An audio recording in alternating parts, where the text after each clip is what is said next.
নমস্কার বন্ধুরা, সুস্মিতার গল্পের আসরে আপনাদের স্বাগত। আশা করি আপনারা সকলেই ভালো আছেন। আমি আজকে পড়ে শোনাচ্ছি ডাক্তার ওয়েন্ড্রিল ভৌমিকের লেখা একটি ভূতের গল্প। গল্পটির নাম মেছো ভূত। লেখক ডাক্তার ওয়েন্ড্রিল ভৌমিক। বন্ধুরা, গল্পটা যদি ভালো লাগে প্লিজ প্লিজ প্লিজ চ্যানেলটাকে সাবস্ক্রাইব করে দেবেন। গল্পটাতে একটা লাইক অবশ্যই করতে ভুলবেন না। সাবস্ক্রাইব এবং লাইকের জন্য আপনাদের অসংখ্য ধন্যবাদ। তো চলুন শুরু করি আজকের গল্প। ভূতের গল্প, সত্যি ভূতের গল্প, মেছো ভূতের গল্প। লেখক ডাক্তার ওয়েন্ড্রিল ভৌমিক।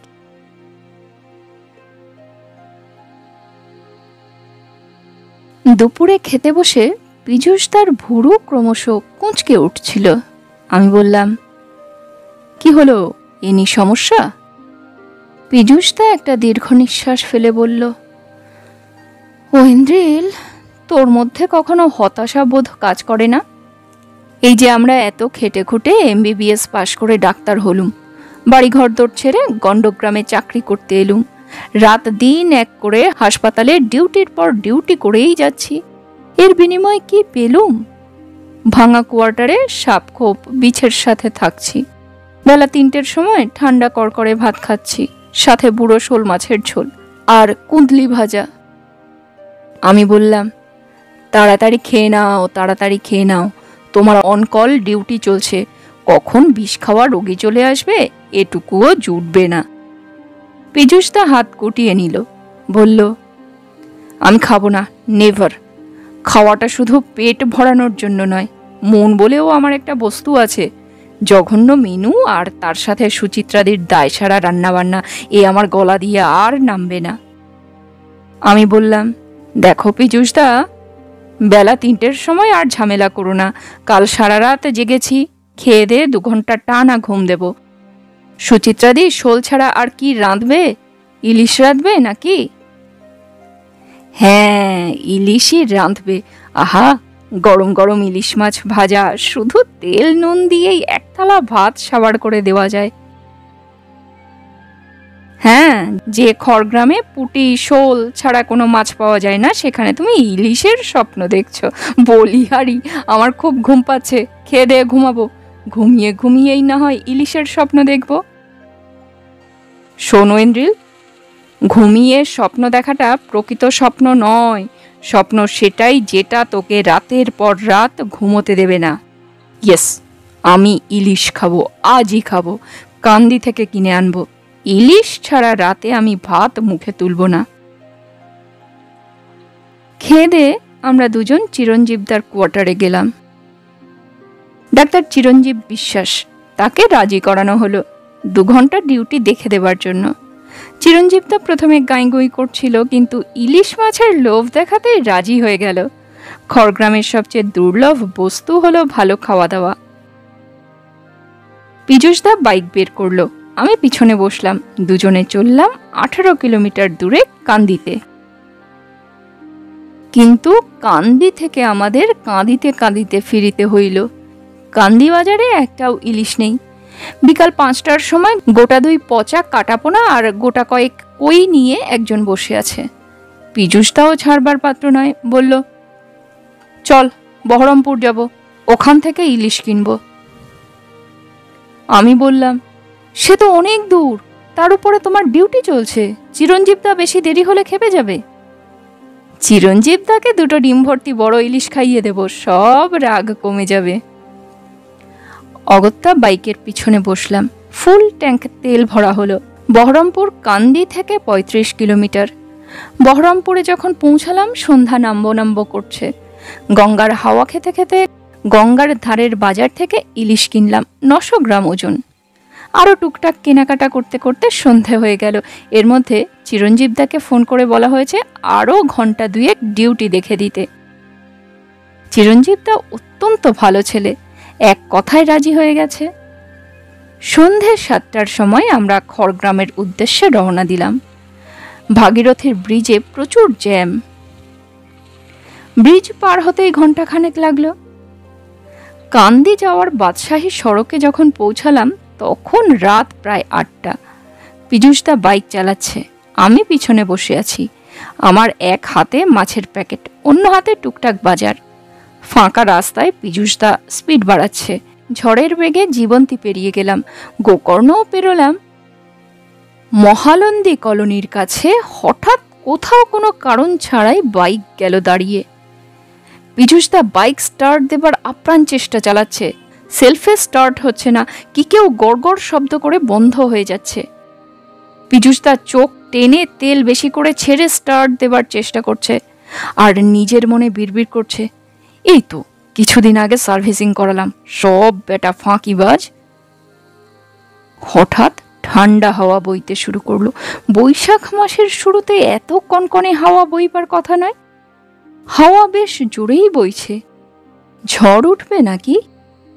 আর ঠিক সেই সময় বাইক স্টার্ট হলো, আবার যাত্রা শুরু হলো। এদিকে ঠান্ডা হাওয়ার গতিবেগ ক্রমশ বাড়ছে, হাড়ের মধ্যে শিরশির করছে। গ্রীষ্মকালে বাইকে চড়ে যে ঠান্ডা লাগতে পারে ভাবতে পারিনি। গায়ে সোয়েটার পরার মতো ঠান্ডা লাগছে। না, পীযূষদার তালে তাল মেলানো উচিত হয়নি। পীযূষদা বলল, ওয়েন্দ্রিল, বাইকটায় কিছু একটা গন্ডগোল হচ্ছে, কিছুতেই 40-এর উপরে স্পিড উঠছে না। রণগ্রাম ব্রিজ পেরোলাম। দ্বারকা নদীর উপর পলকা ব্রিজটা বাতাসে যেন নড়ছে। ব্রিজ পেরোনোর পর থেকেই আমার ভেতরে একটা অদ্ভুত অনুভূতি হতে শুরু করলো। শুধু মনে হচ্ছিল আমার পিছনে কেউ যেন বসে আছে। বাইক ঝাঁকুনি খেলেই তার সাথে আমার ছোঁয়া লাগছে।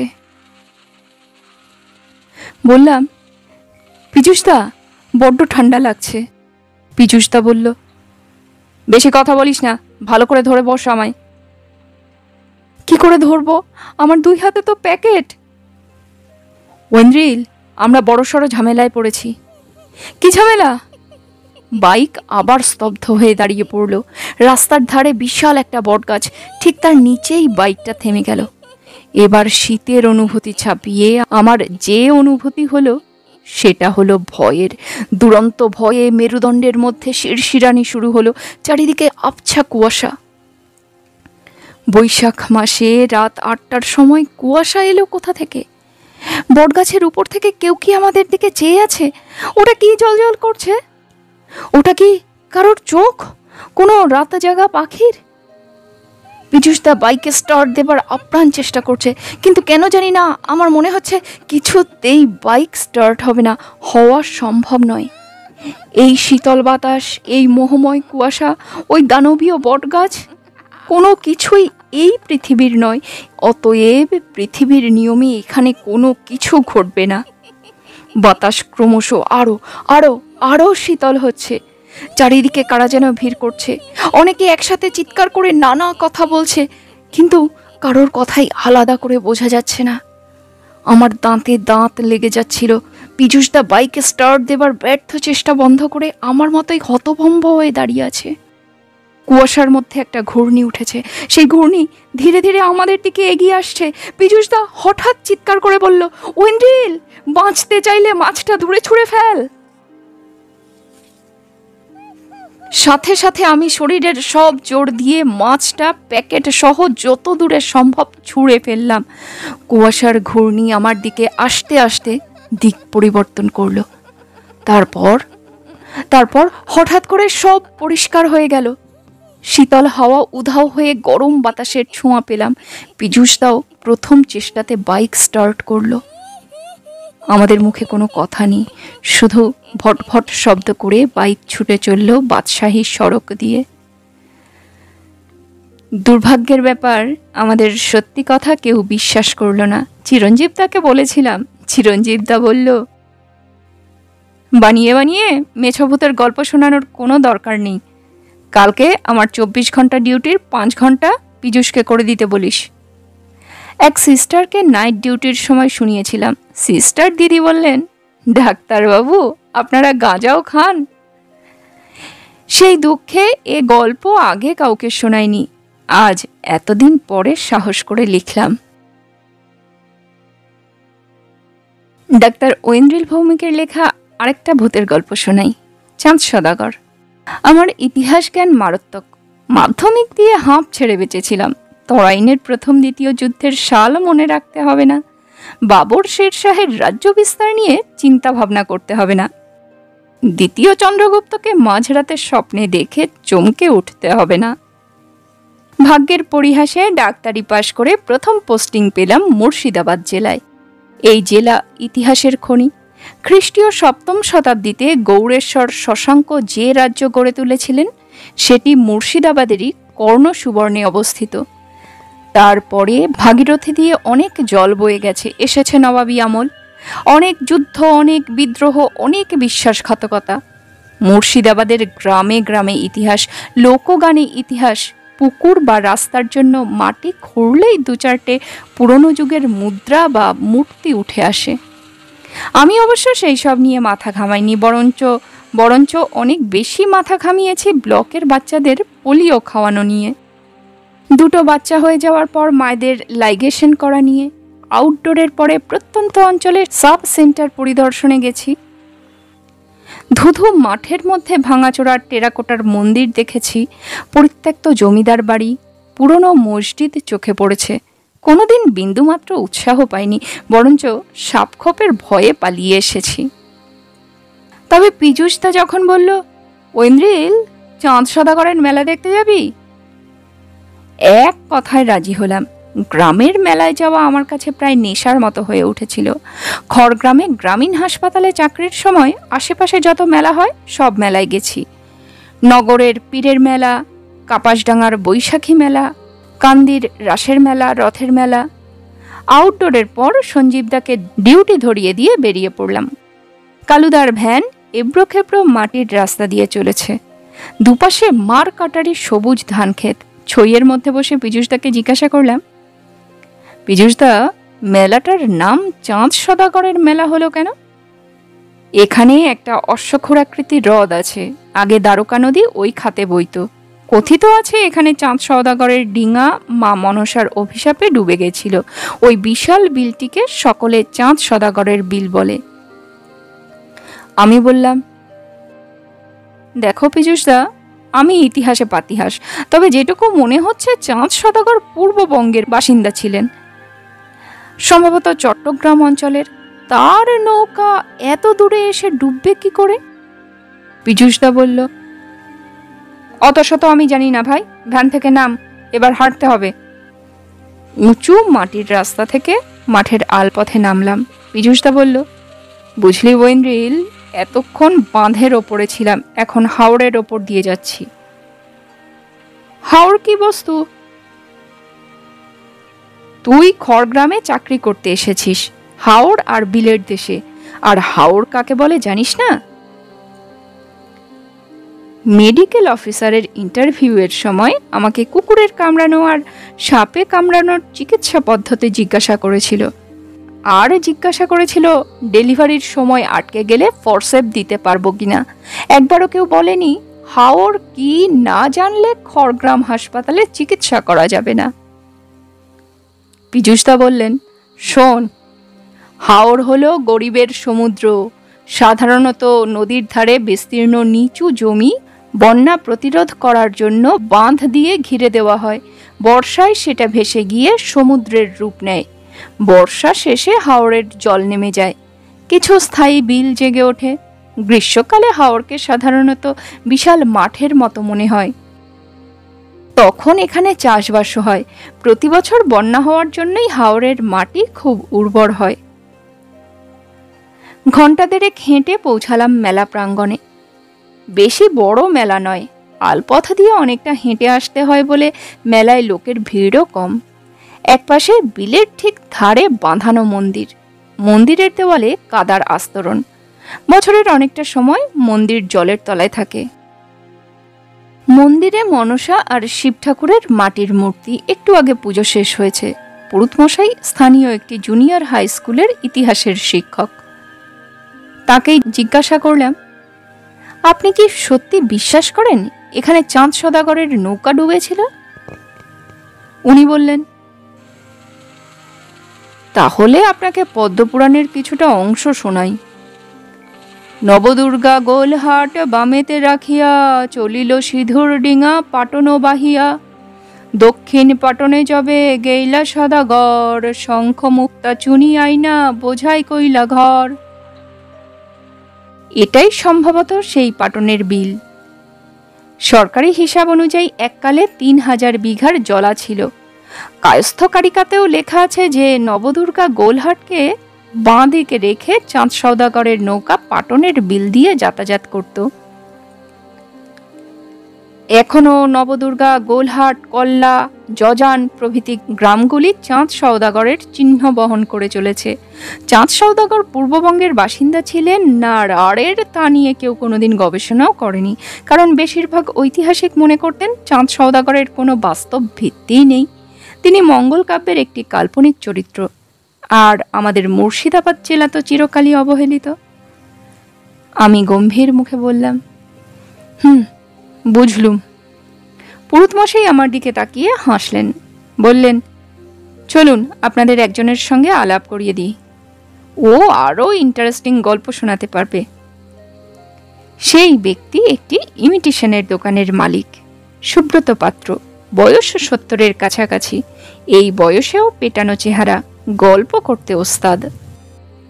দোকানের ভার কর্মচারীর উপর দিয়ে তিনি আমাদের সঙ্গে এলেন। আমরা 4 জন মুড়ি আর চপ নিয়ে বিলের ধারের ফাঁকায় গিয়ে বসলাম। সুব্রতবাবু বললেন, আমার বাড়ি বীরভূমে, চিনপাইতে। আমি সারা বছর বীরভূম, মুর্শিদাবাদ ঘুরে ঘুরে মেলা করে বেড়াই। এই চাঁদ সওদাগরের মেলায় আমি 35 বছর ধরে আসছি, একবারও মিস করিনি। আমি বললাম, প্রত্যেকবার এসেছেন? হ্যাঁ, প্রত্যেকবার। আসলে চাঁদ সওদাগর মানুষটার প্রতি আমার একটা ভয়ঙ্কর দুর্বলতা আছে। সেই অন্ধকার মধ্যযুগে একা মানুষটি মাথা উঁচু করে দেবী মনসার অন্যায়ের বিরুদ্ধে রুখে দাঁড়িয়েছেন। মা মনসা তার বন্ধু ধন্বন্তরীকে ছলনার আশ্রয় নিয়ে হত্যা করেন, সর্পাঘাতে তার 6 পুত্রের প্রাণ নাশ করেন। তবুও চাঁদ সওদাগর মাথা নত করেননি, মা মনসাকে পুজো দিতে রাজি হননি। আজকালকার নেতারা যারা সামান্য লাভের জন্য বারবার দল বদলায়, আজ এই দিদির, কাল ওই দাদার পুজো চড়ায়, তাদের একজনও যদি চাঁদ সওদাগরের মতো হতো। শত দুঃখ কষ্টের মধ্যেও তিনি আবার বাণিজ্যে বের হন। সফল বাণিজ্যের পর তিনি যখন ধনসম্পদে জাহাজ পূর্ণ করে গৃহে প্রত্যাবর্তন করছেন, তখনই মনসা প্রচণ্ড ঝড় তুলে তার বাণিজ্য তরি ডুবিয়ে দেন। তাকে ভিক্ষাবৃত্তি অবলম্বন করতে হয়, কিন্তু তিনি তার আদর্শে অবিচল ছিলেন। তার অন্তিম পুত্র লক্ষেন্দর মনসার ষড়যন্ত্রে বাসর ঘরেই সাপের কামড়ে মারা যান। এত শোকেও তিনি মনসার সাথে কোনো রকম সমঝোতায় আসেননি। যদিও শেষ পর্যন্ত তিনি মনসাকে পুজোর ফুল দিতে রাজিই হয়েছিলেন, কিন্তু তিনি বাম হাতে মুখ ঘুরিয়ে বসে ফুলটি ছুঁড়ে দেন। এটা কি তাহলে চাঁদ সওদাগরের পরাজয়? পরাজয় তো বটে, কিন্তু তিনি মা মনসার শক্তি আর ছলনার কাছে পরাজিত হননি। তিনি পরাজিত হয়েছিলেন একরত্তি একটা মেয়ের ভালোবাসার আবদারের কাছে, বেহুলা, তার পুত্রবধূ মনসা মঙ্গলের আর এক আশ্চর্য চরিত্র। পীযূষদা বলল, এতদিন ধরে এখানে আসছেন, আমাদের যে শোনানোর মতো কোনো অভিজ্ঞতা নেই। নেই আবার অনেক আছে, তবে আপনারা বিশ্বাস করবেন কিনা সেটা আপনাদের ব্যাপার। এ বাবা, বিশ্বাস করব না কেন? ধরুন আমি যদি বলি চাঁদ সওদাগরকে নিজের চোখে দেখেছি। পীযূষদা বিষম খেলো। আমি বলে ফেললাম, ডিলাগ্রন্ডি মেফিস্টোফিলিস ইয়াক ইয়াক। সুব্রতবাবু অবাক হয়ে বললেন, এর মানে? না না, আপনার কথা শুনে আমার আরেকজনের কথা হঠাৎ মনে পড়ল। যা হোক, আপনি চালিয়ে যান। সুব্রতবাবু এক মুঠো মুড়ি চেবাতে চেবাতে শুরু করলেন। 80-র দশক থেকে আমি এই মেলায় আসি। যে কোনো মেলায় আমরা 2-1 দিন আগেই যাই, তাতে দোকান করবার ভালো জায়গা পাওয়া যায়। প্রায় 35 বছর আগে মেলার 2 দিন আগে এখানে এসে হাজির হলাম, সঙ্গে আমার কর্মচারী তারক। বাঁধের ওপরের রাস্তাটা তখনও হয়নি। বাস থেকে নেমে 8 মাইল হেঁটে আসতে হতো। মেলা প্রাঙ্গণে পৌঁছে দেখলাম আমরা ছাড়া আর মাত্র 2জন দোকানদার এসেছে। তারা বাঁশ পুঁতে ত্রিপল টানিয়ে দোকানের কাঠামো তৈরি করেছে। আমরাও কাজে লেগে পড়লাম। দুপুরে ওখানে দুমুঠো ভাত ফুটিয়ে নিলাম। বিকেল নাগাদ কাজ শেষ হলো। তারককে পাঠালাম গ্রাম থেকে চাল, ডাল, নুন, তেল, ডিম আনার জন্য। তারক চলে যাওয়ার পর আশেপাশে একটু নজর দিলাম। বিরাট প্রান্তরের মধ্যে দ্বিতীয় কোনো মানুষ দেখতে পেলাম না। বাকি 2জন দোকানদার সম্ভবত স্থানীয়। দোকান খাড়া করে তারা বাড়ি ফিরে গেছে। এদিক ওদিক ঘুরে বেড়ালাম। বিলের পাশেই একটা শ্মশান। কালে ভদ্রে 2-4 জন এত দূরে মৃতদেহ নিয়ে আসে। তাছাড়া সারা বর্ষাকাল শ্মশান জলের তলায় থাকে। আস্তে আস্তে সন্ধ্যা নামলো, কিন্তু তারকের পাত্তা নেই। আজ রাত 12টার পরে চাঁদ উঠবে। তারক টর্চও নিয়ে যায়নি। অন্ধকারে বাঁধের উপর দিয়ে ফিরবে কি করে? এই অঞ্চল আবার সাপখোপের জন্য বিখ্যাত। রাত গভীর হলো। কত রাত তাও বুঝতে পারছি না, সাথে ঘড়ি নেই। এ তো বেশ মুশকিলে পড়লাম। রাতে খাবো কি? একা একা এই জনমানবহীন ভূষণ্ডির প্রান্তরে রাত কাটাবো কি করে? একেবারে আসার সময় দিন-5 চাল ডাল বেঁধে আনলে হতো। আর সময় কাটে না। একটা হ্যারিকেন টিমটিম করে জ্বলছে। 2টো হ্যাজাক আছে সঙ্গে, কিন্তু একা একা একটা মানুষ খামোখা হ্যাজাক জেলে কি করব? ঠিক করলাম টেনে ঘুম দিই। ভোরে উঠে যা হোক একটা করা যাবে। কিছুটা মুড়ি ছিল, তাই চিবোতে চিবোতে শোয়ার জন্য জায়গা খুঁজতে লাগলাম। শ্মশানের পাশে একটা উঁচু মতো বেদি দেখলাম। দিব্যি শোয়া যাবে। বেদিটা পরিষ্কার করলাম, কারোর স্মৃতির উদ্দেশ্যে বানানো। মনে মনে তাকে ধন্যবাদ জানালাম। তারপর হ্যারিকেনের পোলতেটা নামিয়ে একটা চাদর মুড়ি দিয়ে শুলাম, কিন্তু ঘুম আসে না। চারদিকে অদ্ভুত সব আওয়াজ। মাঝে মাঝে মনে হচ্ছে কে যেন গুনগুন করে গাইছে। বাতাস ছোট ছোট গাছের ভিতর দিয়ে বওয়ার সময় ওরকম শব্দ হচ্ছে। কখন আমি ঘুমিয়ে পড়েছিলাম জানি না, কিন্তু ঘুম ভাঙলো একটা বাচ্চার কান্নার আওয়াজে। ওই তো বাচ্চাটা আবার তীক্ষ্ণ স্বরে কাঁদছে।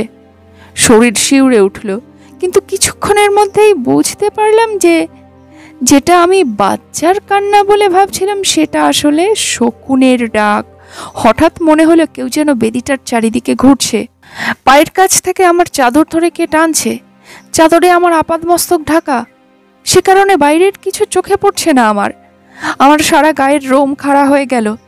কেউ আমার মুখের থেকে চাদরটা সরাতে চায়, কিছু কি দেখাতে চায়। কি সেই দৃশ্য! তবে যে দৃশ্যই হোক, সেটা যে আমার পক্ষে খুব সুখকর হবে না সেটা বলাই বাহুল্য। আস্তে আস্তে কপালের উপর থেকে চাদর সরল। এখনো একইভাবে নিচ থেকে চাদর ধরে কেউ টেনে চলেছে। কিছু দেখতে পাচ্ছি না। আতঙ্কে চোখ বন্ধ করে রেখেছি। খুব বেশি ভয় পেলে মানুষ মরিয়া হয়ে যায়। আমারও তাই হলো। যা থাকে কপালে। খুললাম চোখ এবং দেখলাম 3টে শেয়াল আমার চাদর ধরে টানাটানি করছে। শেয়াল দেখে একটু ভয় কমলো। বললাম, হেই যা যা। শেয়ালগুলো বড্ড তেঁদর, পালায়ও না, বরঞ্চ কাছে ঘেঁষে আসছে, কামড়ালেই চিত্তির। হঠাৎ 4টে শেয়াল ভয়ঙ্কর আতঙ্কে লেজ গুটিয়ে পালালো। আমি বিস্ফারিত নেত্রে দেখলাম একজন দীর্ঘদেহী ব্যক্তি শ্মশানের মধ্যে পদচারণা করছে আর মন্ত্র আবৃত্তি করছে। ওং নমঃ শিবায় শান্তায় কারন্ত্রায় হে তবে। ওং নমঃ শিবায়। আমার সাহস আর খুব বেশি অবশিষ্ট ছিল না। এরপর কেমন একটা ঘোর লেগে যায়। সম্ভবত আমি অজ্ঞান হয়ে যাই। হুঁশ ফেরার পর দেখি ভোর হয়ে এসেছে। এতক্ষণে পীযূষদা কথা বলল। ওটা যে চাঁদ সদাগরের ভূত ছিল, বুঝলেন কি করে? সুব্রতবাবু প্রতিবাদ জানালেন। ভূত নয়, ভূত নয়, বলুন আত্মা। চাঁদ সদাগর ছাড়া আর কোন মহাত্মা মৃত্যুর পরেও শিব স্ত্রোক পড়বেন? হয়তো গাঁজাখুরি গল্প, কিন্তু টর্চের আলোয় ধুধু হাওরের মধ্যে দিয়ে ফেরার সময় রোমাঞ্চ লাগছিল। মনে মনে বলছিলাম, মধুকর ডিঙা থেকে না জানি সে কবে চাঁদ চম্পার কাছে, এমনি হিজল বট তমালের নীল ছায়া বাংলার অপরূপ রূপ দেখেছিল। বেহুলাও একদিন গাঙুরের জলে ভেলা নিয়ে, কৃষ্ণা দ্বাদশীর জ্যোৎস্না যখন মরিয়া গেছে নদীর চড়ায়, সোনালি ধানের পাশে অসংখ্য অশ্বত্থ বট দেখেছিল। হায়